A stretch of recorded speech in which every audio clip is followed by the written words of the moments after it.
Está na hora do Café Missioneiro, até às 14h. Acompanhe a sua revista diária da Novos Horizontes com o jornalista e comunicador Fábio Della Rui. Muito boa tarde, deste 9 de abril de 2015, 1h20. A gente vai bater um papo inicial aqui, na primeira parte do Café Missioneiro, sobre a questão da mediação.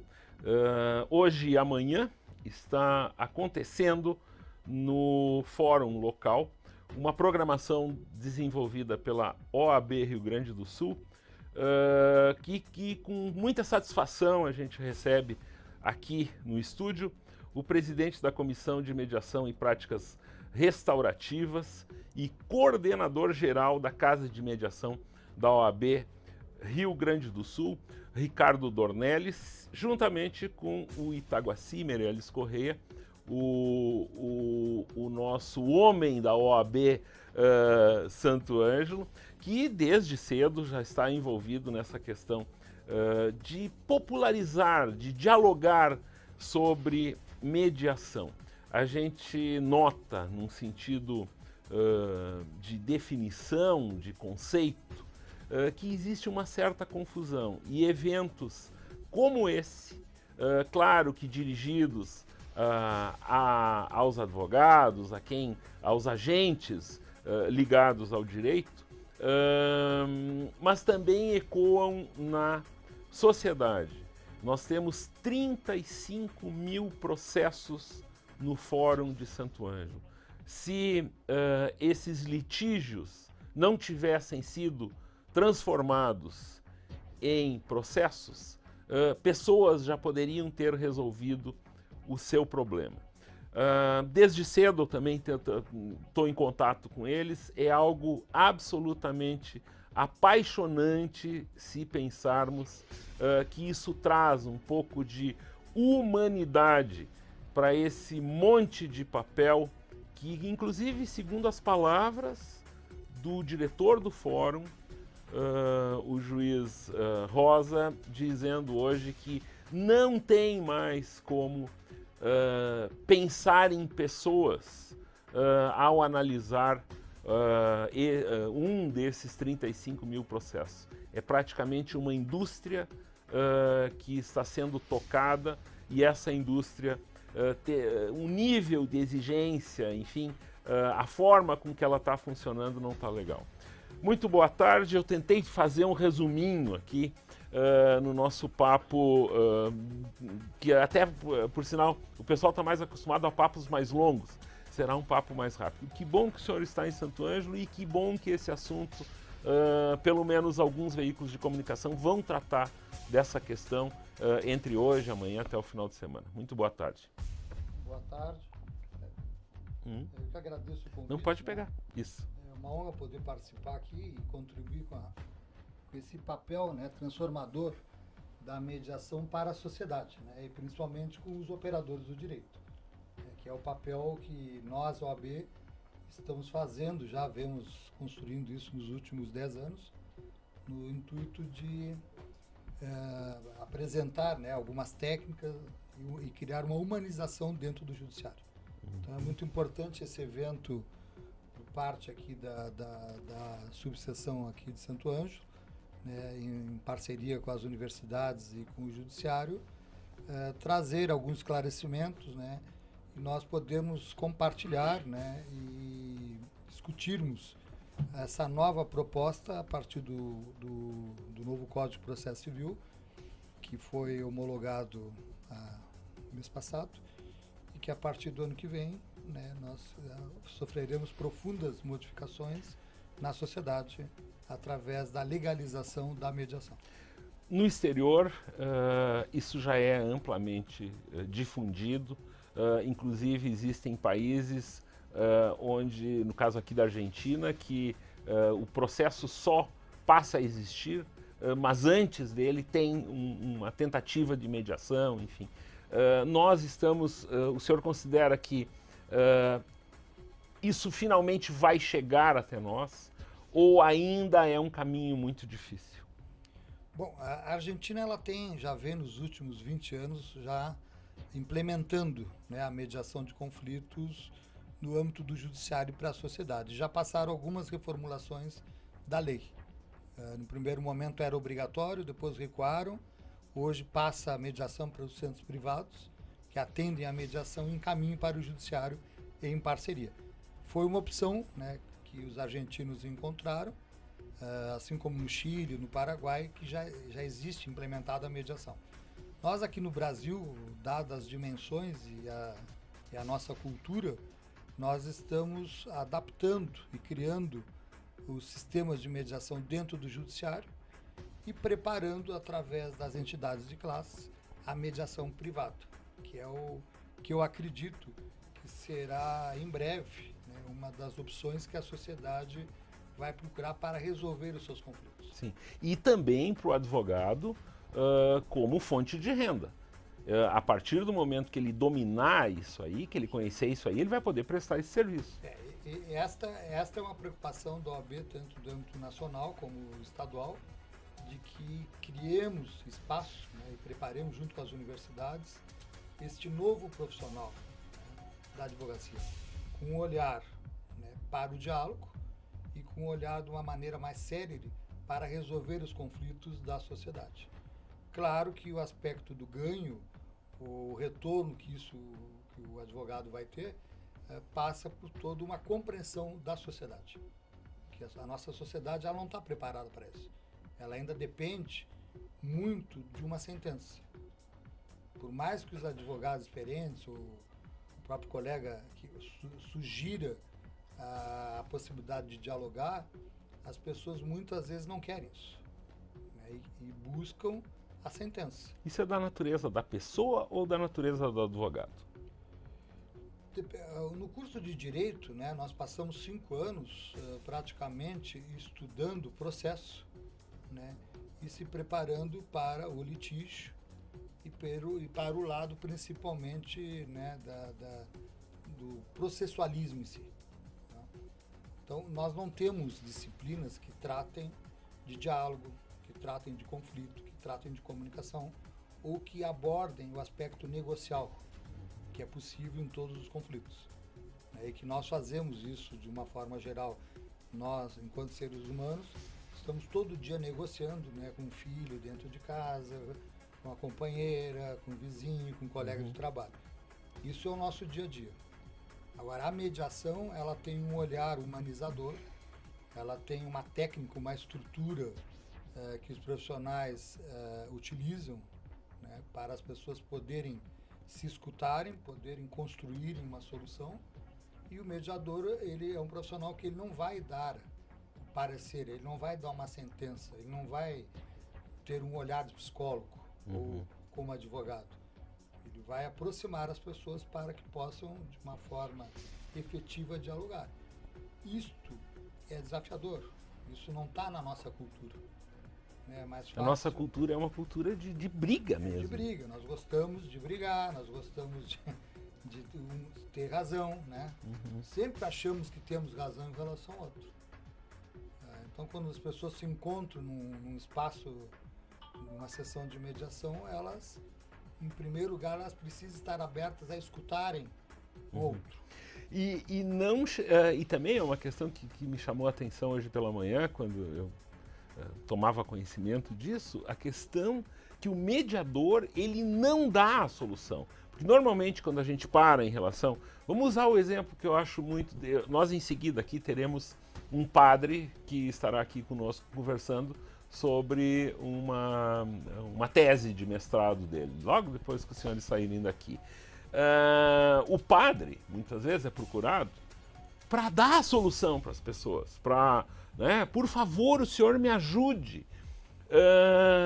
Duas pessoas, ou enfim, num litígio, elas imaginariam que chegando em frente a um mediador, que ele daria essa solução. Quem dá a solução? São as duas pessoas ou o advogado que está ali próximo a essas pessoas? Eu gostaria que o senhor descrevesse um pouco esse processo. Muito bem. O advogado, né, o profissional na sociedade, que é formado para estudar o direito, e as leis é o bacharel em direito e que se torna um advogado. Sim. Né?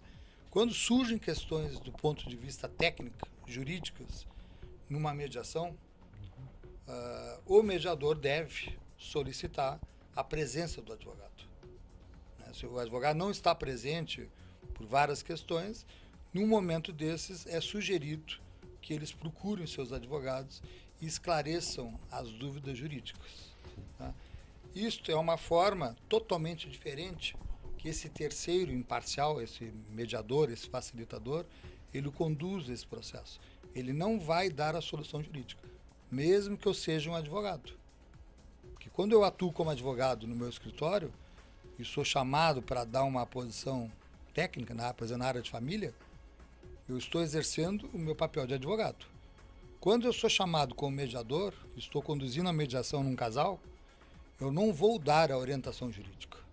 E vou sugerir, se aparecer um ponto em discussão, que eles tragam seus advogados ou marcamos uma outra reunião para eles consultarem os advogados, né, particulares ou advogados públicos, por exemplo, defensoria pública. Então, este desafio para nós do direito é uma grande caminhada, porque não é fácil, né, não darmos a solução, Sim. não sugerimos. O padre, como tu citaste antes, né, o pastor, né, ele tem a boa intenção sempre de ajudar a sociedade e procura e faz isso. Né? Várias pessoas fazem isso, os professores fazem isso. Agora, será que essa solução que esse profissional sugere, mesmo sendo religioso, é a solução que as pessoas realmente querem? Ou é a visão dele, entendeu? Dentro das crenças, valores e princípios de vida que prevalecem perante aquelas pessoas. Então, construir uma solução que adeque ao que as pessoas querem é um grande exercício. E os resultados que nós temos é que, a partir dessa vivência, as pessoas acabam incorporando isso na sua vida, para poderem sentar e poderem dialogar algumas coisas. A questão jurídica, procura o advogado. Está na mediação, a questão não foi resolvida no âmbito jurídico, é o advogado que virá para a sessão de mediação. Então, claro que aqui a lei fala disso também, prevê, o advogado é uma peça fundamental, né? Só que é um novo advogado que tem que saber como trabalhar no encontro onde as pessoas estão colocando seus sentimentos, suas necessidades, né? Seus interesses ocultos, como nós usamos, né? O que está por trás daquele conflito, daquele problema? Pessoaliza, humaniza também, Sim, né, a sim. relação. Boa tarde. É a humanização das relações e a humanização, que é uma tese, é uma prática mundial, na Alemanha, por exemplo, que começou com isso, da humanização dentro do judiciário. Muito mais do que esvaziar processos, né, reduzir processos, é a humanização. Coincidentemente, na última terça-feira, a gente tratou a questão, foi citado hoje em 2 momentos, tanto no café da manhã como depois pelo juiz Rosa, o Vará, né? A gente na terça-feira aqui tratou dessa questão da humanização, de uma visão não tão, usando um termo mais simples, não tão sisuda dessa questão, e é muito importante assim que uma pessoa que nos deixou há pouco tempo esteja sendo tão lembrada nesse encontro em relação dessa nova visão ou de uma outra visão do direito. Boa tarde, Itaguaci. Que bom que a OAB, a subseção local, está agindo, eu considero isso, de trazer para dentro do fórum esse debate, essa discussão, o interesse. A gente observa assim, pouquíssimos lugares, por exemplo, quem está ouvindo a nossa conversa agora e se interessar por ir, até pode ir para lá, mas está muito cheio, está esgotado, na verdade, o número de participantes, mas ainda tem espaço para quem quiser conhecer. Boa tarde. Boa tarde, Fábio. Boa tarde, Ricardo e demais pessoas que nos veem e nos ouvem. Na verdade, nós, enquanto presidente da subsecção, temos o dever e a obrigação de propiciar, principalmente neste momento de verdadeira revolução processual, a partir da sanção da Presidência da República do novo Código de Processo Civil, que tem vacatio legis de 1 ano, portanto, em 2 de março de 2016 entrará em vigor. Temos que trazer esses assuntos momentosos para a discussão, para o conhecimento da categoria, para a atualização dos profissionais da advocacia. E isto foi um projeto pensado a 4 mãos. O Dr. Luiz Carlos Rosa, com a sua assessora Angelita, nos fizeram um contato e a partir daí surgiu o nome do Dr. Ricardo e nós envidamos os esforços indispensáveis para tê-lo aqui, porque é, sem sombra de dúvida, uma das maiores, se não a maior, autoridade em mediação no país. E por isso, estamos muito felizes de tê-lo aqui, mas mais felizes ainda desta compreensão e desta presença maciça dos advogados junto ao Salão do Tribunal do Júri do Foro de Santo Ângelo, onde pela manhã já tivemos uma forte discussão sobre essa temática, porque ela é, da mesma forma que ela é instigante e provocativa, ela traz uma questão fundamental, que é a mudança de cultura, é a mudança do paradigma, é a transformação que primeiro tem que ser do ser, na sequência do profissional. Então, você que nos bancos escolares, você que ao longo dos anos do exercício profissional, ou jovem advogado, que sempre fez do litígio o seu farnel, a sua forma de ser e agir, passa por uma transformação para buscar, no discurso da humanização, a ideia da solução do conflito intrapartes. É a autocomposição. São as pessoas verbalizando, na essência, talvez aquilo que nem conste na petição inicial, a causa, né, a matriz do problema que vai desembocar no processo. E aí, eu diria que é esta ponte que se estabelece com a figura do mediador que vai permitir a solução num prazo bem menor dessa disputa processual. E é claro que haverão, e isso é da essência do ser humano, casos que o projeto de mediação não poderá dar a resposta esperada, por alguma razão. Aliás, o ser humano, na sua multiplicidade de fatores, de valores, em determinadas circunstâncias, poderá realmente não ter interesse e buscar, voltando ao velho paradigma, a solução que se lhe seja dada pelo julgador, pelo juiz singular. É uma discussão profunda, porque nós estamos discutindo novos paradigmas. E não é só a inserção do paradigma da mediação, é a própria transformação que o novo código está trazendo, que eu não me canso de repetir. É a primeira legislação codificada no período democrático.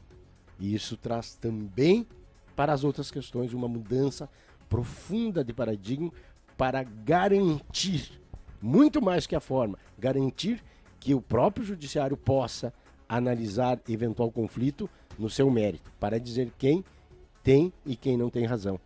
Mas, volto a dizer, é esta transição e essa transformação onde a mediação ocupa, sim, uma postura de extraordinária relevância que nos motivou a trazermos aqui o Ricardo Dornelles para, com sua experiência, com seu conhecimento, trazer para nós aquilo que é mais momentoso, mais interessante e que, sem sombra de dúvida, vai sedimentar essa transformação de paradigma.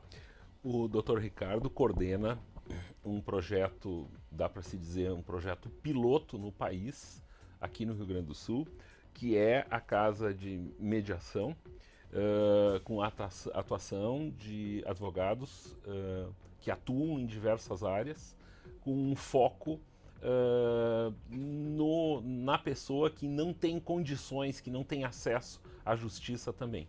A URI aqui em Santo Ângelo desenvolve também, daí como universidade, não como uma ordem, enfim, uma associação de advogados, algo semelhante. Qual a sua sensação? Eu imagino que deva ser, no sentido profissional, extremamente prazeroso estar à frente de algo tão novo. Isso foi criado aí em 2011, se eu não me engano, enfim, a partir de 2010, mas a sua visão e um pouco dessa atuação, eu sei que o senhor tem compromisso em seguida para a gente concluir o nosso bate-papo. Esse projeto foi um projeto pensado, né, e eu vou dizer para vocês que muito pude sentar com o Vará, né, e conversar com ele sobre isso há muitos anos atrás, porque foi um projeto inspirado no modelo das casas de mediação na França, né, porque a França já tem uma cultura da mediação há mais de 30 anos, e o SICS, que é um dos grandes mediadores lá, criou há muitos anos, lá para os anos 60, 70, criou casas de mediação em Paris, né, e se divulgou isso pela França. Aí nós apresentamos essa sugestão de fazer isso dentro da OAB, né, e a OAB, realmente, a OAB Gaúcha deu apoio, né, buscamos as parcerias institucionais e criamos esse projeto, iniciamos ele em 2011, dando a formação para advogados e outros profissionais de uma capacitação. Não só advogados. Não é só advogados. Nós temos até jornalistas, né? Temos administradores, psicólogos, pessoas de vários profissionais, porque a riqueza da questão do olhar interdisciplinar já aparece na formação durante o curso da capacitação, porque os conflitos aparecem em função de olhares diferentes. Uma mesma situação que eu passo para um advogado, ele vai ter um olhar diferente de uma assistente social ou de uma psicóloga, né? Então, essa dinâmica real, vivencial, se dá no curso. Mas, Ricardo, me parece até nessa ideia, a grande contribuição que a mediação traz, além dessa visão multidisciplinar, é que, na essência, o mediador, ele não dá solução jurídica nenhuma. Jamais. Então é por isso que o mediador não necessariamente tem que ser um bacharel em direito ou ser advogado. Ele serve como um orientador, como alguém ali... Ele é um facilitador da comunicação. E por isso que é necessário, e na formação, nos cursos de capacitação, a gente tem teoria de conflito, técnicas de comunicação, como fazer as perguntas, como acolher as pessoas. Ele é um cuidador, pois a CNBB, há muitos anos, ela vem apoiando amplamente o trabalho da mediação. Por quê? Porque o pastor, quando tu trouxeste a situação anterior, os pastores, os padres nas suas paróquias, eles têm esse papel de orientar e olhar o bem das pessoas. Agora, ele dá uma solução, ele encaminha naquilo que ele acredita. O mediador não. Então, a Casa de Mediação, ela é um braço social da Ordem Gaúcha, né, e pioneiro, né, porque foi primeiro centro de mediação no Brasil, é o nosso aqui no Rio Grande do Sul, e tem esse olhar para atender as pessoas com renda até 3 salários mínimos, lá em Porto Alegre. Então, claro, nós estamos agora pelo interior, tem várias subseções interessadas, a gente está ajudando a estruturar, né, montar, porque me parece que a curtíssimo prazo a própria sociedade vai solicitar isso da OAB. Sim. Né, principalmente no interior. Ela tem um papel relevante, ela tem uma credibilidade, entendeu, para a sociedade, onde as pessoas podem vir resolver seus conflitos sem precisar judicializar. E se pensarmos que um processo leva de 10 a 15 anos, às vezes, para ser resolvido, essa pode ser a grande saída para determinados conflitos. E desafogar, enfim. O senhor me desculpa, eu sei que os senhores têm compromisso. Agora, em seguida, o Dr. Ricardo é palestrante na sequência do painel. O tema de hoje à tarde é novas perspectivas de trabalho para os advogados e os desafios do papel do mediador. O Dr. Itaguaci também fará. Tu já fizeste a manifestação tua? Hoje não, agora à tarde. Hoje à tarde também. Pela manhã só fiz uma saudação. Tá. Então, segue até amanhã esse importante momento de discussão e, para muitos, a apresentação de um tema, enfim, de algo que pode ser um marco, uma transformação na questão do direito. Os senhores têm alguma consideração final a fazer? Não, eu só queria agradecer, né, a oportunidade, né, e um programa muito descontraído, né, com perguntas muito adequadas, né. Muito obrigado, a gente fico poder contente com isso. exatamente- A gente gosta muito de dar risada aqui É, também, não, né? isso é importante. Porque não adianta a gente tratar, assim, questões tão sérias de forma sisuda que muito pouca gente vai se interessar por isso. A nossa grande audiência no trânsito nesse momento, então a gente é um papo tranquilo aqui, doutor. Uma das sugestões que a gente dá para os mediadores é que ele tem muito senso de humor.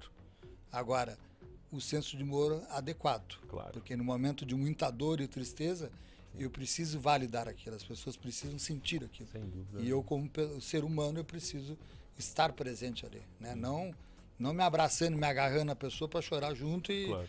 entrar em crise, mas reconhecer a dor da pessoa. E no momento que eu devo usar o senso de humor, é importante eu ter essa criatividade. Porque isso é uma elasticidade mental que o mediador precisa desenvolver, porque trabalhamos no improviso o tempo inteiro. Né? Nós não sabemos o que vem através de uma fala. Que história tem, que sentimento tem. Né? Claro. Muito bem, Taguaci? Da mesma forma, Fábio, fazer o registro de que nós, da subsecção da UAB de Santo Ângelo, temos esse privilégio de contar com a figura do Ricardo Dornelles e que estamos efetivamente num processo de aprendizado e amadurecimento, inclusive para a possível criação da nossa comissão de mediação para construirmos também na nossa sede alternativas, né, ao Centro Judiciário de Solução de Conflito. É uma nova ferramenta e daqui a pouco será um dos aspectos que irei abordar na minha fala. Muito bem, muito obrigado a participação de vocês. Em seguida, o nosso assunto é o Congresso Estadual de Teologia 2015, que é o que acontecerá aqui em Santo Ângelo de 4 a 7 de maio. Nós já voltamos.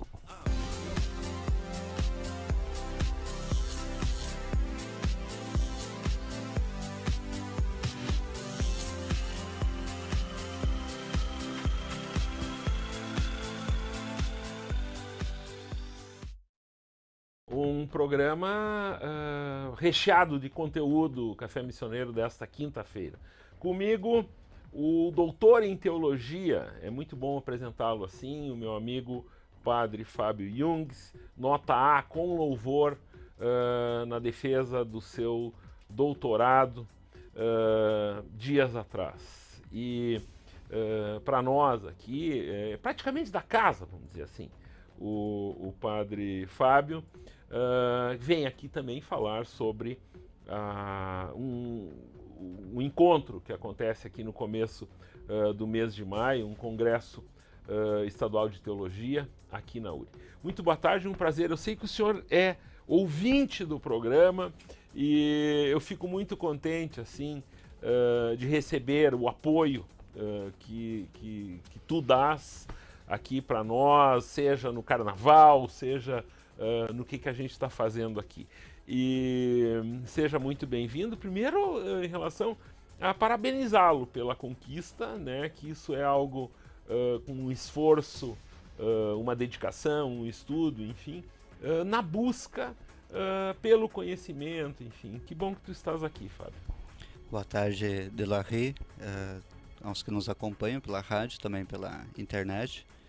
Sim, eu sempre digo que na medida do possível acompanho o Café Missioneiro porque para quem está estudando, para quem está pesquisando, sempre traz novidades, o programa traz novidades, o que aconteceu agora há pouco, falando da mediação de conflitos e tantos outros temas. Dia 31 de março, dia em que a gente faz memória do triste marco da ditadura militar aqui no Brasil. Defendi a tese de doutorado em teologia, trabalhando filósofo da escola de Frankfurt, Theodor Wiesegrund Adorno, na perspectiva de tentar pensar a possibilidade de uma teologia ainda atual. Esta é a ideia, de uma teologia atual para além de preocupações simplesmente eclesiais, mas de uma preocupação com a sociedade como um todo. E tem uma imagem, uma metáfora muito linda de Walter Benjamin que diz assim, que deveríamos imaginar uma mesa de xadrez toda espelhada, que dá a impressão de que se enxerga tudo que tem por dentro, por detrás desta mesa, mas é apenas impressão. E tem alguém jogando contra um fantoche. E esse fantoche, ele consegue ganhar qualquer jogada. Mas por quê? Porque existe um anão corcunda sentado dentro desta mesa, com uma narguilé na boca, uma coisa assim, a descrição. E esse anão corcunda é a teologia, segundo Benjamin, que move a sociedade, que move o mundo, é corcunda, é pequena, é feia, diz ele, e não ousa manifestar-se, mas quem pega ela para o seu jogo, possivelmente vence o jogo. Isso quer dizer o quê? Que nós temos que ter muito cuidado com a teologia, porque a teologia pode estar servindo a muitos interesses a todo instante, mesmo que escondida, pequena, feia. E a ideia então é o seguinte, que a teologia não pode encobrir as fissuras deixadas pelo sistema, seja qualquer sistema que for, o nosso atual, o capitalismo, ou seja, qualquer sistema abre fissuras, abre rachaduras, onde que alguns não têm acesso, alguns não podem. Mas a função da teologia é justamente alargar, abrir essas fissuras, essas rachaduras, a fim de que talvez salte uma luz, uma cor diferente daquela que habitualmente nós estamos vendo. Facilite para as pessoas da sociedade, através dessa luz, enxergar o que causou essa fissura, Isso. ou enfim, essas mazelas, enfim, nessa descrição figurativa que tu apresentas. Isso mesmo. E daí, tu estavas lá, eu vi as imagens, a foto da tua defesa, enfim. Qual é a sensação naquele momento? Porque é um período de estudo, de preparação, da criação de uma tese, enfim. E tu estavas muito tranquilo com o que tu estavas fazendo naquele momento? Sim. Sim, porque eu tinha plena noção do texto que eu escrevi, e o texto não é resultado de 4 anos de doutorado. Ele é resultado de um estudo feito desde a faculdade de filosofia, que eu iniciei em 2000. Então, muito tranquilo nesse sentido. E eu consegui conciliar na tese 2 grandes pesquisas que eu fiz ao longo da minha vida, que foi a hermenêutica, que significa a interpretação, e a teologia da libertação, mas tudo isso lido agora a partir de Adorno. Então, é claro que a defesa é longa, 4 horas de defesa, mas como eu havia escrito um texto também inicial de apresentação, um texto totalmente diferente, um texto mais numa perspectiva falada, que eu li, mas que ficou muito bom. Eu fui aplaudido logo no início, então depois fica tudo tranquilo. Fica tranquilo, né? A escola de Frankfurt, ela é anterior à Segunda Guerra, né? Ela vai se constituindo em meio à Segunda Guerra, mas é anterior, sim, mas o forte mesmo dela é posterior. Ela surgiu. Surge antes. Tem muita gente que hoje, por exemplo, aí depois, a partir da escola de Frankfurt, teorias de Humberto Eco dos anos 60, hoje o Bauman, essas coisas assim. O que eu quero dizer? Tem gente que acha que, como isso é antigo, ou antes dessa era eletrônica, imagina que isso não vale mais. E o que dizer para estes? Estávamos agora almoçando, até tem uma professora teóloga, também doutora, que está trabalhando conosco na teologia essa semana. Eu dizia, olha, não tem como nós pensarmos o mundo atual sem olharmos pelo menos 3 grandes obras do século XX. Entre elas, 1927, Ser e Tempo, de Heidegger, 1966, Dialética Negativa, de Adorno, e 1960, por aí também, a Condição Humana, de Hannah Arendt, que inclusive teve algum caso amoroso com o próprio Heidegger. Ou seja, são obras que o Heidegger, em 1927, já está pensando a questão da técnica, do problema da técnica.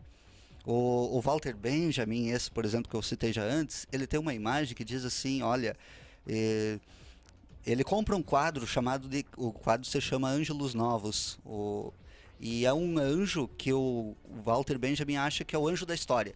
E este anjo está com a boca dilatada, com os olhos arregalados, com as asas abertas, e ele está olhando para o passado, fixando algo que ele encara duramente, e gostaria de se afastar disso que ele encara, mas ele não consegue.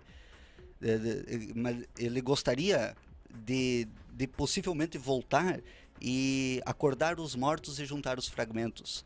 Mas uma tempestade bate em suas asas e o leva irresistivelmente para o futuro. Essa tempestade se chama progresso. E enquanto isso, ruínas e ruínas crescem e se jogam e caem até os pés. Ou seja, existe uma metáfora melhor para dizer a condição que nós estamos vivendo hoje? Aí eu brinco, às vezes, por que nós temos nas nossas universidades praticamente nenhum curso mais de ciências humanas, a não ser psicologia e pedagogia. No caso da URI tem teologia, que é aquela pequenininha feia, mas que move o mundo. Por que não temos mais sociologia, não temos mais história, não temos filosofia, antropologia? Ou seja, a sociedade como um tal, como ela está organizada, ela não quer ter estas áreas que abrem fissuras. Agora, a pedagogia e a psicologia ainda serve. Elas servem para este modelo que nós temos, modelo político, econômico, que é de tapar essas fissuras. E criar um grupo de pessoas que não pensem.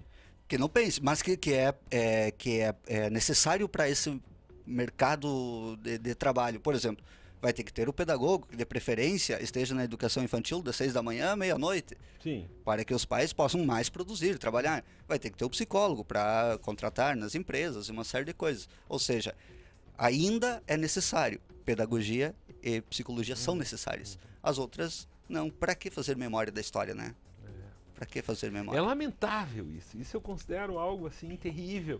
E eu acho que eu até já falei para ti em outros momentos que eu tive uma grande sorte de eu vivi um período onde as aulas de filosofia no segundo grau deixaram de existir. E por sorte, lá em São Leopoldo, do lado da onde tu estavas defendendo a tua tese, lá no Colégio Sinodal, eu tive um professor que ensinava física, eletrônica e dava um jeito de colocar conteúdos de filosofia dentro desse universo da física e da eletrônica. E eu só me dei conta que eu tinha aprendido isso alguns anos depois desse período escolar. E daí sim eu passei a buscar alguns livros de filosofia, enfim. E que falta isso faz, Padre Fábio, das pessoas terem, não filosofia de sentar em bar aí e apelidar, eu acho terrível isso, essa relação de filosofia de bar, não tem nada a ver com isso. Mas a questão das pessoas terem uma visão da forma com que o pensamento pode ser conduzido, ou grupos de pessoas passarem a pensar conforme que determina, enfim. A gente vive um momento assim aqui em Santo Ângelo em relação a isso, que me preocupa muito, mais uma vez, acontecendo algumas coisas por aqui, que fazem pessoas desinformadas lerem determinadas manchetes, por exemplo, e tratarem de imediatamente culpar um ou outro, enfim. E isso é terrível para uma sociedade, porque se esconde outras coisas que essas mesmas pessoas podem estar fazendo nesse momento. Justamente, e esse é o papel da filosofia, abrir espaços. Esse é o papel da teologia, abrir espaços para que se possa pensar, ver as coisas diferentes do que comumente se vê. E claro, mas essa sociedade do jeito que está organizada, quanto menos filosofia, melhor, porque, claro, depende do modo como a gente vai fazer filosofia, o modo como a filosofia é ensinada, ela vai ser chata. Não adianta eu estudar Aristóteles se eu não sei pensar o Aristóteles hoje. Sim. Ele só tem sentido na medida que eu consigo compreender a nossa vida hoje a partir de Aristóteles. Mas esse é o exercício necessário. Uhum. A gente vai, a gente quase encaminha o final do programa, a gente só vai dar uma pincelada aqui do Congresso Estadual de Teologia, que acontece nos dias entre 4 e 7 de maio aqui em Santo Ângelo, com uma promessa tua aqui, nos próximos dias, tu voltares aqui para a gente esmiuçar esse congresso, quem são os participantes, enfim. Eu achei muito legal aqui que temos um site absolutamente organizado. Dificilmente, tem gente muito metida aqui, desculpa a terminologia, padre, mas tem pessoas, eu passo aqui para o Luft dar um close aqui, quem nos acompanha pelo site. Muito reflexo? Aqui temos o site organizado aqui do Congresso, com detalhes, enfim, tem gente que tenta organizar eventos aqui na cidade, que chega com um papel amassado para divulgar esse evento e quer mídia. Isso acontece muito aqui. E às vezes são o fato, o evento em si, ele é algo muito importante e que não tem todo esse nível de organização aqui que eu observei hoje pela manhã quando tu me passaste o link. Uma síntese disso, padre, por favor. Eu preciso falar um pouco do site para agradecer especialmente ao NTI da URI. Uhum. É um site de primeira... É impressionante, eu fiquei muito contente em ver isso aqui. Mas, especialmente a Marina Fontoura, que é uma menina assim, ó, que faz e organiza, e ficou excelente mesmo. Uhum. Mas é só dizer, então, teremos esse congresso 4 a 7 de maio. Podem acessar no site da URI, a página se encontra disponível. Será o tema, né, Teologia e Direitos Humanos em diálogo com outras vozes, vindo pessoas de todo o Brasil como palestrantes, mas também, de modo especial, 9 institutos teológicos do Rio Grande do Sul, 7 católicos, 1 luterano e 1 anglicano. E nós, então, como Instituto Missioneiro de Teologia, em convênio com a URI, estamos sediando desta vez. O site é o seguinte, acessando o site da URI, santoangelo.uri.br, clicando no link Congresso Teologia 2015. Ou procurando no senhor Google, Congresso Estadual de Teologia 2015, se acha. Ali temos as informações gerais, a programação, o investimento, as comissões. Para o pessoal de fora, mapas de localização, restaurantes, hotéis. Muito legal isso. Eu achei assim, que bom que isso foi pensado assim. Demonstra um grande nível de organização. Eu que tenho algumas manias, assim, algum toque, eu observando uma coisa assim, eu fico muito contente em ver o nível de organização. Sim, eu também tenho isso. Não consigo ver um site desorganizado. Sim. E graças a Deus a Marina caiu assim do céu para nós. Uhum. E bom, tinha mais uma coisa que eu queria dizer, parece que eu esqueci. Assim, na programação geral, padre, quem são os destaques? Assim, por exemplo, porque eu vejo uma abrangência no tema, de que forma, como que vocês vão tratar essa questão do tema principal? Bom, nós temos, a ideia é o seguinte, nós vamos começar com teatro, Quem Faz Gemer a Terra, da turma do Dionísio aqui de Santo Ângelo. Depois uma palestra mais na perspectiva filosófica, Paulo Schneider, que ele vai abrir a discussão da questão de direitos humanos. Depois nós vamos trabalhar mais a relação direitos humanos e sociedade. Por fim, depois direitos humanos e eu acho que a questão religiosa. Interreligiosa. E os direitos humanos e a própria teologia. Vem vindo Lilian Conceição, por exemplo, ela vem de Pernambuco. A Romy Benck é secretária nacional do CONI, que vem de Brasília. Nós temos o Paulo Carbonari, que vem do IFIB Passo Fundo, o Luiz Suzin, da PUC, o Neide Bobson, da Faculdade Zeste, enfim. Mas também ele é organizado com mesas temáticas e oficinas, onde cada instituto ficou responsável de propor uma mesa temática oficina em relação à questão dos direitos humanos. Além disso, há espaço para comunicações. Então, o estudante, o professor, pode propor ele mesmo uma comunicação, tendo 2 dias disponíveis para isso, 2 horas em 2 dias. Já temos 202 inscritos, faltando praticamente um mês para o congresso, mas ainda temos poucas comunicações. No momento temos 26 comunicações inscritas, então fica o convite para que o pessoal venha apresentar as suas pesquisas na área do direito, na área da educação, da psicologia, da história, etc. A programação do congresso, eu recomendo, vocês acessem, eu não estou inventando coisas aqui. O arquivo em PDF ele é extremamente detalhado, com cada uma das oficinas e das mesas temáticas, com um breve resumo ou uma síntese do que será tratado em cada um desses encontros, com os horários já definidos, as responsabilidades, quem que é a pessoa que vai organizar isso aí. Enfim, muito interessante e organizado essa discussão, porque o importante disso, já está tudo mais ou menos traçado ali, é que se evolui muito. As pessoas que estão interessadas pelo tema, elas, pelo menos esse resumo que está aqui, elas já têm, e a partir disso não precisa ocorrer muita explicação, não se perde muito tempo, e enfim, isso significa mesmo uma discussão a partir de um ponto.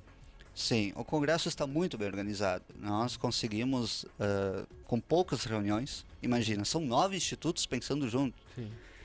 E em poucas, acho que 3 ou 4 reuniões que a gente fez, o congresso foi todo mesmo pensado.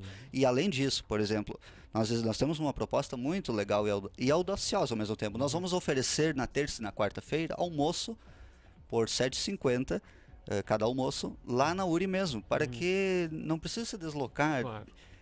Também vamos oferecer na quarta-feira à noite um jantar no Salão Paroquial da Catedral, inclusive com a presença da Confraria Ventania de São Borja. É uma gurizada, um deles inclusive nosso aluno, César, que inclusive está nos ouvindo, assistindo agora, que trabalha essa relação direito, filosofia, música, arte, fazendo um show de aproximadamente uns 45 minutos. Muito bem, tu até podes trazer ele aqui para conversar conosco um dia aí. Quem sabe venha, quando vier a confraria, né, o pessoal, são uns 20 integrantes. Deve ficar não, mas, espaço, mas pode vir uns 2, 3, claro, né, e falar um pouco do... Eles estiveram, inclusive, já no Galpão Crioulo, apresentação com poesia, música, mas é uma poesia, uma música bem, digamos assim, intelectualizada, bem pensada, bem articulada. Que beleza. Padre Fábio Ings esteve conosco aqui, a gente estourou um pouco o tempo, mas hoje pautas absolutamente exclusivas, vamos dizer assim, de assuntos importantes do que acontece na nossa cidade. Muito boa tarde, sem muitas delongas e até amanhã.